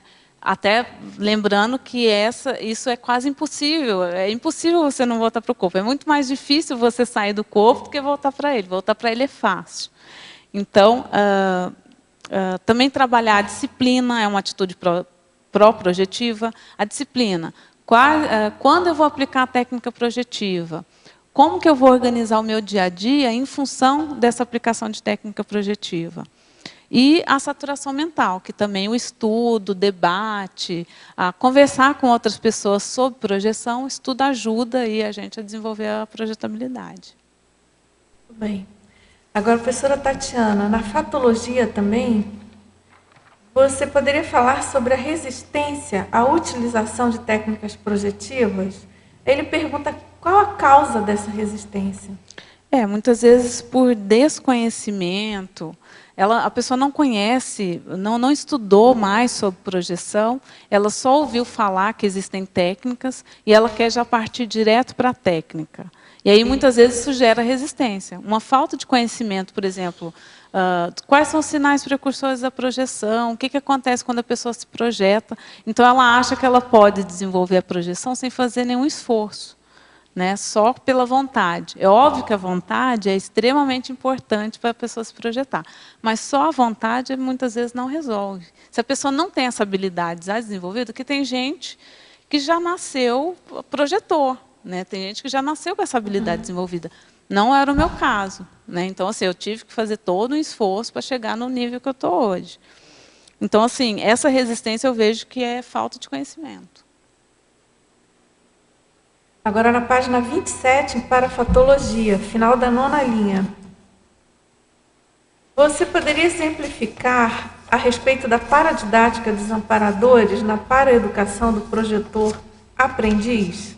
A gente já falou bastante, né? Já deu várias, mas eu acho que vale a pena falar que se a intenção do projetor é sadia, é cosmoética, ele sempre vai ter amparador ajudando. E eles são didáticos, então você vai vencendo os obstáculos, as dificuldades, as inabilidades, gradualmente. E, assim, amparador também não faz estupro evolutivo, então é um crescendo de experiências. A gente falou dos microtraumas, dos macrotraumas. A gente primeiro vivencia, eles são bem didáticos até nisso. Primeiro a gente vivencia os microtraumas, então eles ajudam a gente ali nas primeiras experiências, a tatear lá o universo extrafísico. Depois eles começam a colocar outras experiências mais complexas nesse desenvolvimento. E eles são muito, muito didáticos. E eles têm toda essa delicadeza, esse cuidado, para que a pessoa não fique traumatizada e não queira sair mais do corpo. Então, assim, eles têm eles têm uma delicadeza em tratar desse assunto. Agora, na penúltima linha também da parafatologia, ele pergunta quais as técnicas para alcançar a desdramatização da dimensão extrafísica. Na verdade, assim, essa desdramatização, ela está relacionada ao estudo. Então, assim, você lê sobre projeção, saber o que você vai vivenciar fora do corpo, o que vai acontecer quando você sair. Ler livros de relatos projetivos ajuda bastante também, porque você vai ver o tipo de experiência que normalmente as pessoas têm. E nada também substitui a experiência. Você sair do corpo desdramatiza a projeção, desdramatiza a dimensão extrafísica, né? Você sair, fazer técnicas projetivas para sair do corpo, e isso ajuda a desdramatizar essa situação. Com certeza. E essa questão que você já colocou, continuada, né? Continuada. É crescente, crescendo, contínuo, né? Um contínuo de ir crescendo. Isso mesmo. Agora, em paradoxologia, na página 28. Você poderia expandir o paradoxo de o trauma extrafísico poder funcionar de maneira terapêutica, vacinando ou curando o projetor dos aspectos desconhecidos da dimensão extrafísica? Está bem relacionado à pergunta anterior, né? E, realmente, os traumas extrafísicos, eles funcionam aí como terapia. Na verdade, é ótimo quando a gente tem um trauma extrafísico, não é ruim, porque quer dizer que a gente está se desenvolvendo, quer dizer que a gente está se deparando com situações novas que a gente ainda não tinha vivenciado, e é uma ótima oportunidade para a gente crescer, né? Para a gente virar adulto extrafísico. Agora, Tatiana, eu lembrei daquele verbete do professor Valdo, acho que você botou aqui também, falando de trauma, né? Não, você colocou, é o número 11, que é o Paragraf, né? tem a ver com a... Tem tudo a ver, né? Porque o projetor jejum, ele dá muita Muito para gafe. São gafe. muitas gafes. Agora aqui tem uma pergunta.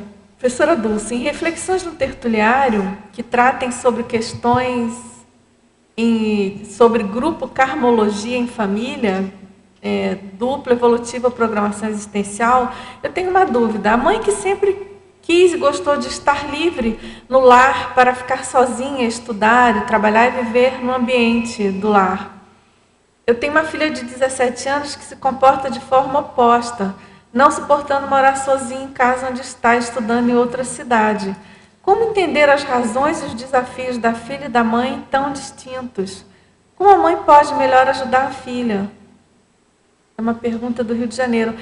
Ela perguntou bastante coisa, né? É um assunto bem complexo. Por exemplo, esse caso da mãe que gosta de ficar livre, sozinha, para estudar e trabalhar, é uma postura, assim, incompatível, né? Incoerente. E, assim, até pode... Não estou falando que é o seu caso, mas pensa sobre isso. Pode chegar até as beiras da irresponsabilidade, não é? Porque se a pessoa teve um filho, uma filha, ela tem uma relação, querendo ou não, tem uma relação de interprisão e de responsabilidade de para-dever com aquela pessoa, né? Com aquele relacionamento. É uma, de certo modo, é algum tipo de dívida que você deve ter, e enfim, dívidas recíprocas, né?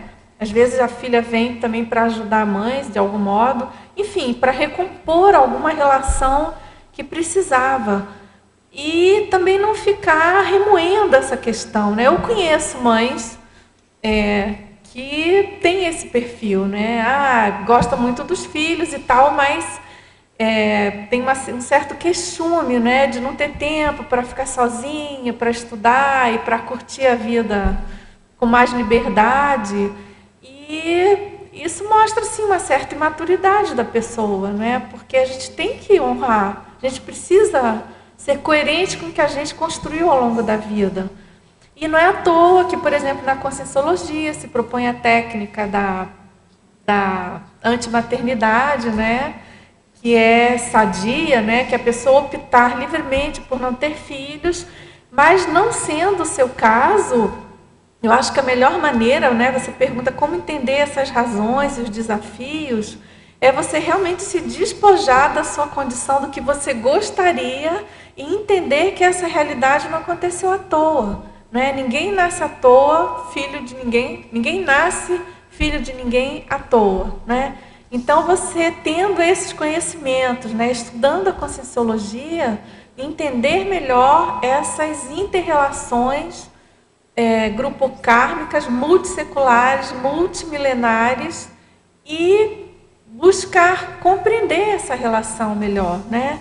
Buscar aí trabalhar com as energias, tentar entender pelo parapsiquismo, talvez alguma retrocognição, o que prende você, o que linka você a essa filha, né?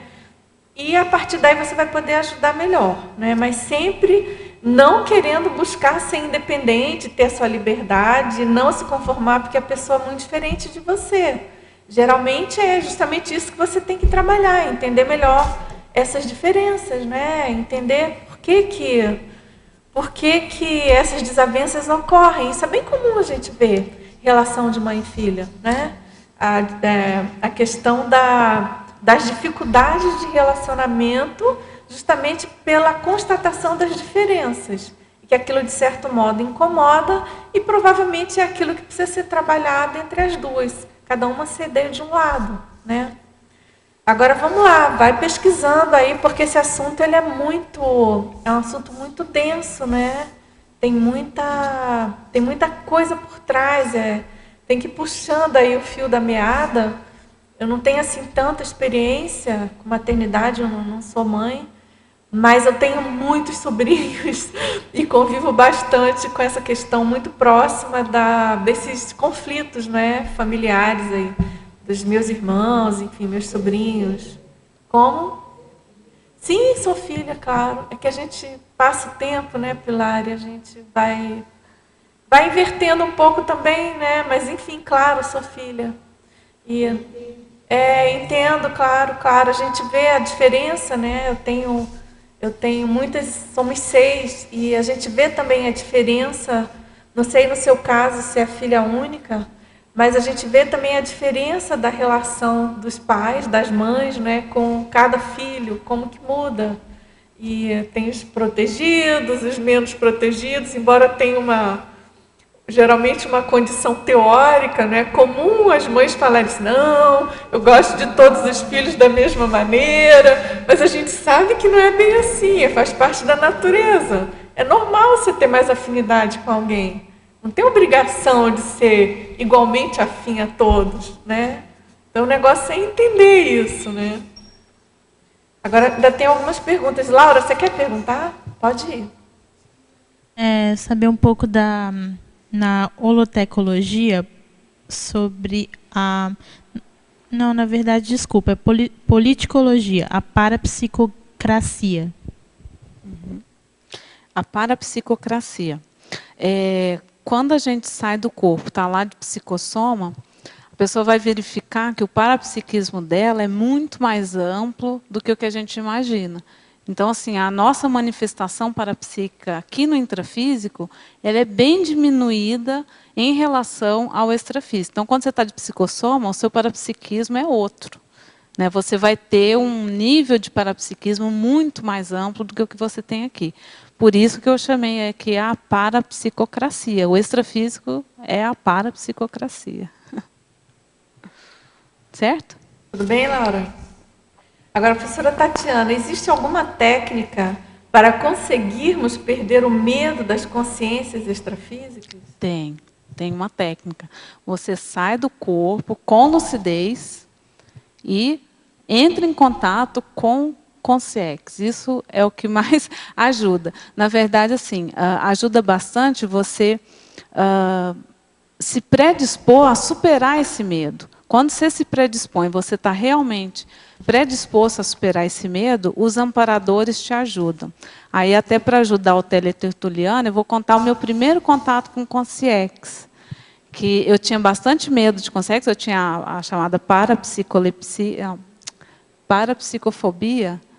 Espectrofobia, obrigada, Kiko.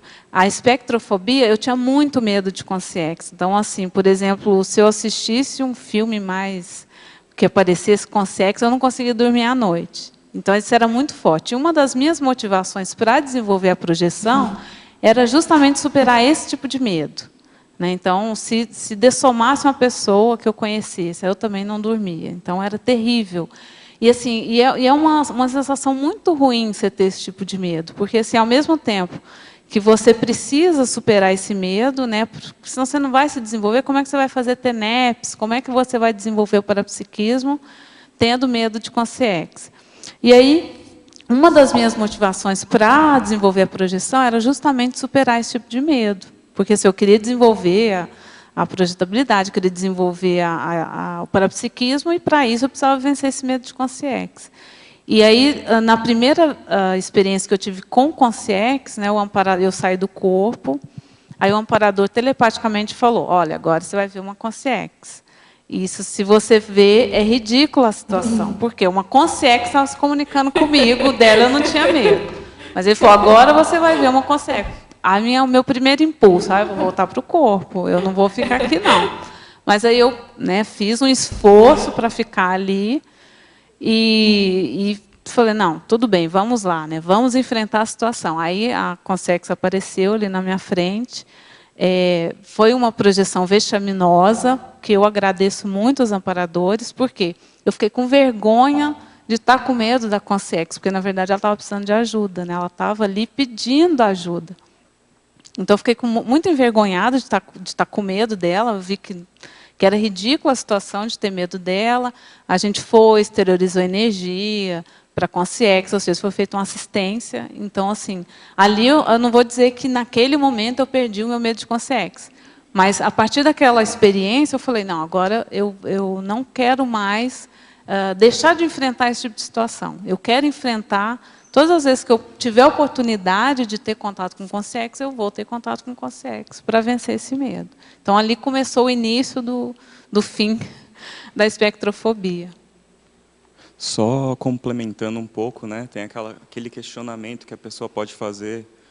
Você tem medo de ver alguma consim na sua frente, no intrafísico, lhe pedindo ajuda? Uhum.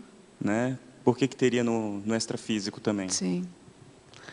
Mas assim, eu vejo que não dá para a gente generalizar, mas assim, muito desse medo de consciência nada mais é medo de você tomar contato com a sua realidade intraconsciencial, porque a partir do momento que você sai do corpo e se depara lá, por exemplo, com os seus assediadores são iguais a você. Né? Eles têm o nível de pensanidade que você está tendo, pelo menos naquele momento. Né? Então, assim, na verdade, eu vejo que não é bem o medo da consciência em si, é medo de ter contato com a sua realidade. Entendeu? Isso é bem sério. Eu tenho uma amiga que ela tem medo de consciência. Aí eu falei para ela, olha, deixa eu desencarnar, né? Na época eu falava desencarnar, eu não falava dessomar. Falei, na hora que eu dessomar, eu venho e vou te ajudar a perder esse medo, porque eu vou fazer de tudo para aparecer para você. Pelo amor de Deus, não faz isso. Eu falei, poxa, mas que medo mais besta que é esse? Você tem medo de mim? Não, de você não, mas por que se eu morrer você vai ter medo? Eu não vou mudar meu temperamento, não vou mudar minha maneira de ser, vou te tratar da mesma maneira. Ela não quer que depois que eu dessoma, eu venha ajudá-la a perder esse medo. Na verdade, assim, a pessoa muitas vezes não vê o que ela está perdendo mantendo esse medo, né? Porque, assim, na verdade, esse contato extrafísico com o consciência, você vai ter a oportunidade de ter contato com muito mais, vamos dizer assim, com um nível de consciências de vários níveis. E, inclusive, com os amparadores. Né? Então, assim, quando você está evitando o contato com as consciências, que você tem medo, assediadores, você também está evitando o contato com os amparadores. E está evitando de aprender, você está evitando de se desenvolver. Né? Em sindromologia, a segunda síndrome, da subestimação autoparapsíquica. Eu queria saber, assim, o que é a síndrome e por que ela acontece. Uhum.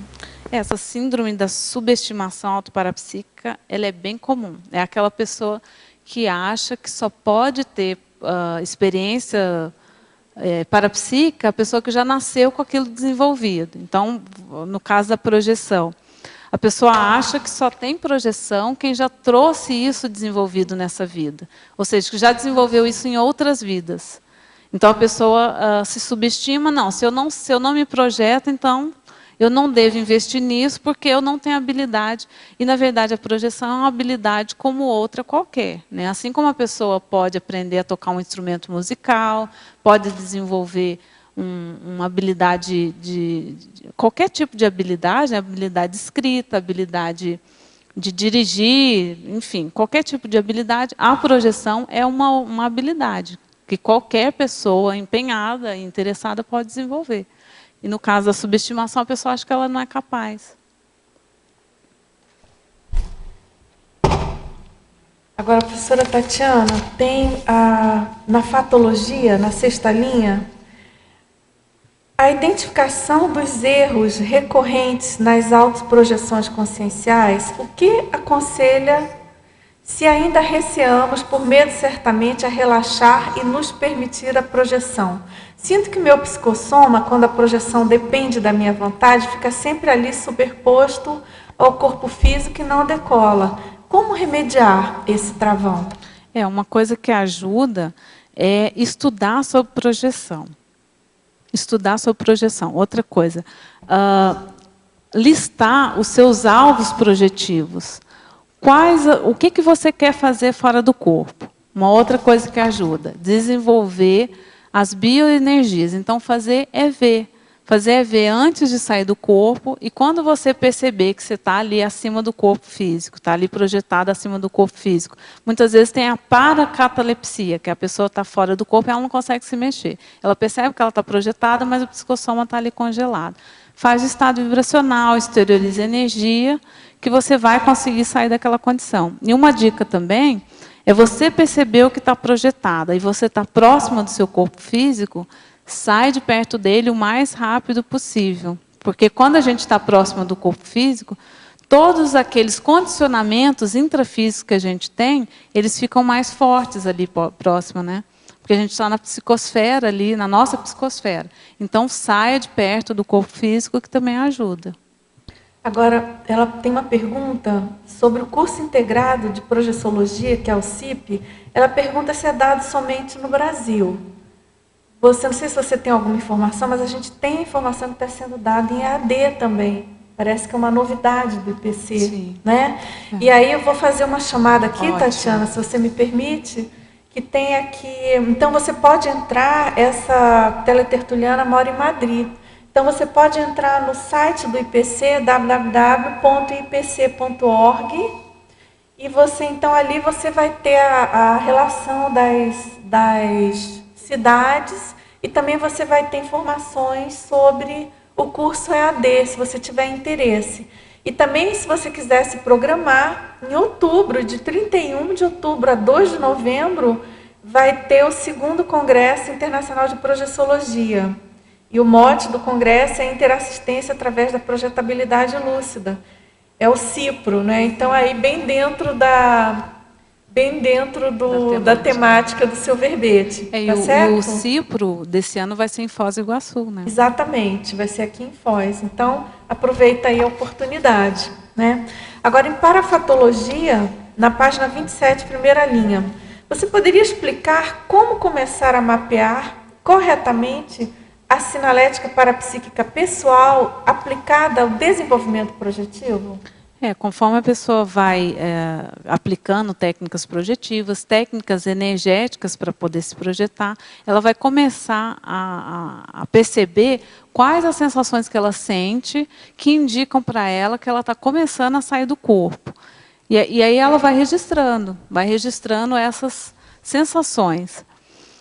Nesse artigo que eu trago aí no final, né, na bibliografia específica, esse artigo Etapas do Desenvolvimento da Projetabilidade Lúcida, que até foi apresentado no 4º CIPRO, né, no último CIPRO que a gente teve, eu coloco aí uma técnica de desenvolvimento projetivo em que a pessoa não parta direto para a técnica projetiva.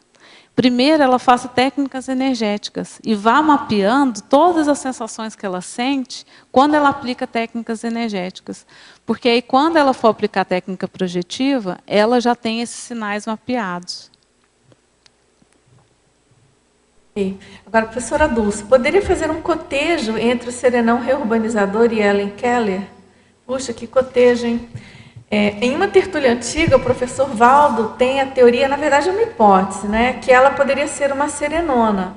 Mas a proexis dela foi totalmente diferente do reurbanizador, que ela viveu muito tempo, deixou livros, tratados, ganhou muitos prêmios e serve de inspiração para muitas pessoas. Você poderia falar algo? Saberia me informar se existe algum livro escrito por um serenão? Bem, eu acho que eu tenho pouco infelizmente, não tenho tanta convivência assim com nenhum serenão, com nenhum dos dois, né? Considerando essa hipótese. Mas o que assim, de cara eu posso comentar com você e talvez isso te ajude a entender melhor essa diferença de perfis, né? Quando a gente fala assim do anonimato do serenão, não quer dizer que o serenão viva atrás de uma moita, não é isso. Ele vive de uma maneira disfarçada, ele não se mostra ser, ele não transparece ser um serenão. Mas a gente pode ter um serenão aqui entre nós que a gente não tem competência de avaliar que aquela pessoa é um serenão, né? Então, por exemplo, no caso do reurbanizador, né, ele tinha o corpo oligofrênico, era, né, considerado um oligofrênico e tinha muitas limitações, aparentemente, mas a gente tem que entender o objetivo dele com aquilo, né? Então, ele, na verdade, por tudo que a gente já estudou e pelo que o professor Valdo coloca, né, das experiências que ele teve, enquanto Zéfiro, antes de ressomar os trabalhos dele junto ao preparo da reurbanização do planeta, realmente ele tinha uma responsabilidade, né, uma responsabilidade muito grande. Ao que tudo indica, ele é o serenão master, né? Ele é o principal responsável pela Reurbex do planeta Terra. Então, Urbex, aí a gente tem que entender urbanização extrafísica e intrafísica. Então, ele tem toda uma motivação para ter aquele corpo, considerando que o trabalho dele é muito mais extra, é muito mais extra do que intra. Agora, se você considerar, por exemplo, a hipótese da Helen Keller, eu não tenho assim, eu não estudei assim a fundo a biografia dela, mas a gente pode considerar a hipótese dela precisar fazer um trabalho de modo que abrisse os horizontes em termos de exemplarismo, em termos de amostragem mesmo, de possibilidades de superação, não pode? E que seria muito difícil para uma consciência não tão evoluída. Então, isso tudo a gente tem que considerar, quer dizer, o anonimato, no caso, é essa capacidade que eles têm de omitir, de se esconder da gente, mas não que eles não apareçam, né? Não necessariamente. Pode ser que eles realmente estejam escondidos. Por exemplo, a gente sabe de relatos de serenão morando no campo, outro morando no interior, enfim, de maneira bem disfarçada, né? Mas isso não quer dizer que não tem serenão aí do seu lado, por exemplo. Então, aí a gente tem que partir desse princípio, tá certo? Agora, a questão do livro, eu não tenho, gente. Alguém sabe de alguma... Pelo que a gente estuda aqui na Conscienciologia, se desconhece essa questão do livro escrito por eles, né? E pode até ter, claro, mas não explicitamente, porque aí não seria de um serenão, né? Mas é isso. Então, olha, a dica também é para você estudar esses tratados do professor Valdo, no Homo Sapiens Pacíficos, né, que tem uma parte enorme, são muitas páginas sobre os serenões. Vale a pena você estudar. Tem muita coisa importante para a gente debulhar, né, começar a tentar entender sobre o Holopensene, dos serenões. E, claro, a questão da nossa relação, especificamente com o reurbanizador, né, eu acho uma coisa muito séria. Porque se a gente puxar o fio da meada da Conscienciologia, do nosso curso intermissivo, das nossas proexes, da maxi-proexes grupal, né, tudo está interrelacionado com a reurbex e, obviamente, com o reurbanizador. Né? Então, é bem importante a gente pesquisar essa personalidade. O IPC já tem o curso, né, de assistenciologia, que é com base no Homo Sapiens Reurbanizatus. Ah, sim. Né? E agora estão lançando cursos com base no Homo Sapiens Pacíficos. Então, provavelmente, nesse curso vai aprofundar bastante essa questão aí dos serenões. Certo, do Holopensene dos serenões. Isso. E eu queria perguntar, na parafatologia, página 27, Tatiana, tenho duas perguntas. Na antepenúltima linha, a experiência da consciência projetada a viver temporariamente na condição de consciex. Achei bem interessante, né? Gostaria que você comentasse um pouco. E também o último item, a desrepressão consciencial através da projetabilidade lúcida, que acho que vem bem de encontro né, com o que você falou, que a emocionalidade, né, acaba prejudicando na lucidez, no extrafísico, né? Por favor. Essa condição, né, da gente viver temporariamente na condição da consciex, eu acho que é um dos maiores ganhos aí da projeção. Porque, assim, não tem como a gente vivenciar essa condição aí temporária sem ser fora do corpo. Né? Não tem como. E isso prepara a gente para a dessoma, né? Então, assim, é uma preparação, até o professor Valdo fala que a projeção é uma mini dessoma, né? Um trailer da morte, né? Que para muitas pessoas pode parecer mórbido, mas, na verdade, é uma antecipação de uma condição que a gente vai vivenciar, né? Que a gente um dia vai ser consciex. E eu lembro quando eu tinha 15 anos, 14, 15 anos, eu li aquele livro Nosso Lar, que é um livro, na verdade, psicografado, do André Luiz, que depois até virou filme, né? E eu achei muito interessante, porque foi o primeiro livro que eu li que falava sobre o extrafísico. Eu não tinha contato com esse tipo de assunto. E aquele livro me impactou muito, né? Eu vi que uma pessoa pode viver uma vida inteira sem atinar de como que ela viveu a vida, para que serve a vida humana. E só quando ela dessomou, só quando o André Luiz dessomou, é que ele se deparou com essa realidade, né, com a realidade consciencial dele.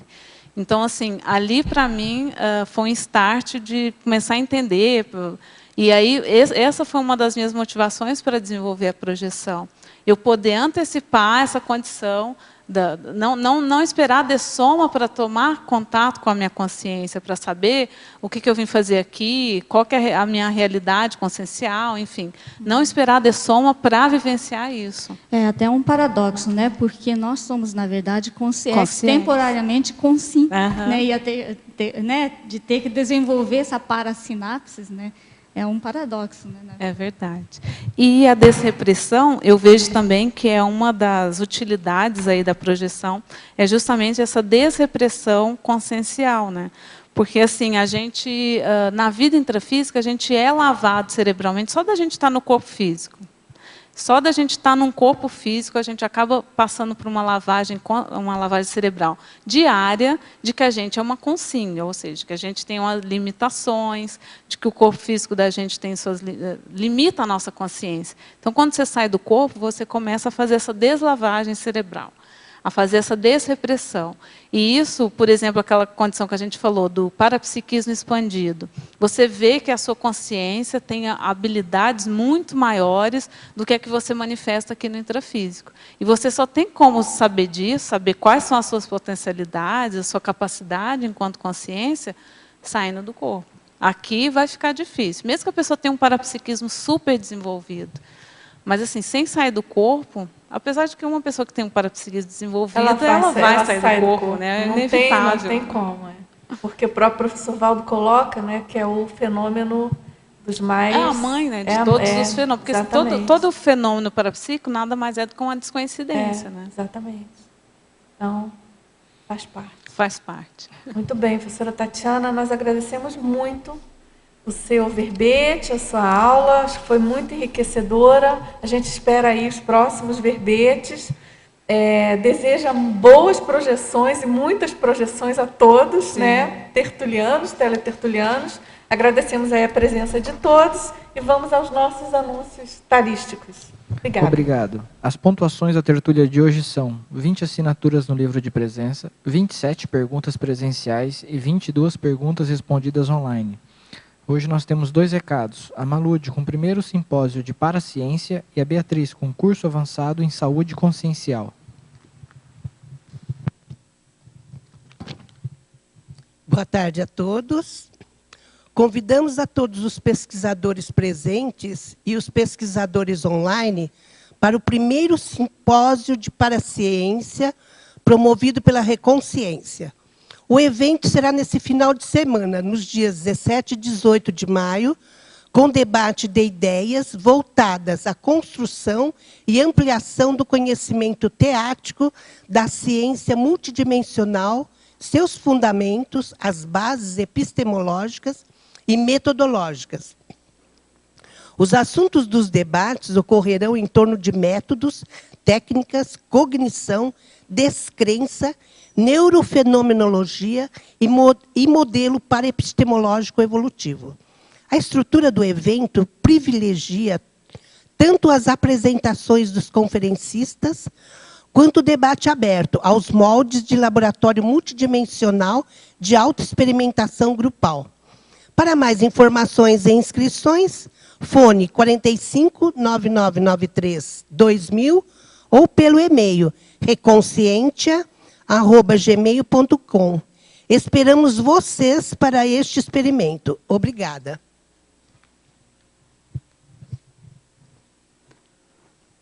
Boa tarde a todos. A OEC convida você a participar do curso avançado em saúde consciencial. É um curso teórico e prático de autoexperimentação. O curso avançado em saúde consciencial possibilita o participante a vivenciar a autoconsciencioterapia. Propicia também aprofundar nas autocuras, tornar-se terapeuta de si mesmo. ampliar a própria saúde integral e consciencial, favorecendo maior equilíbrio e qualidade de vida. Esse curso acontecerá no campus da OEC, com início nos dias 16 e 17 de agosto de 2014. Avançado em Saúde Consciencial. É um curso composto de 12 módulos mensais. E para maiores informações, pelo telefone 45 3025 1404 ou pelo site www.oec.org.br. Obrigada.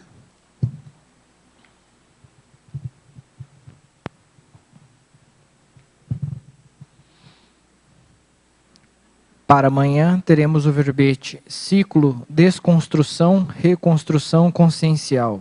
Especialidade Evoluciologia, com a verbetógrafa Selma Prata. Obrigado e boa tarde a todos.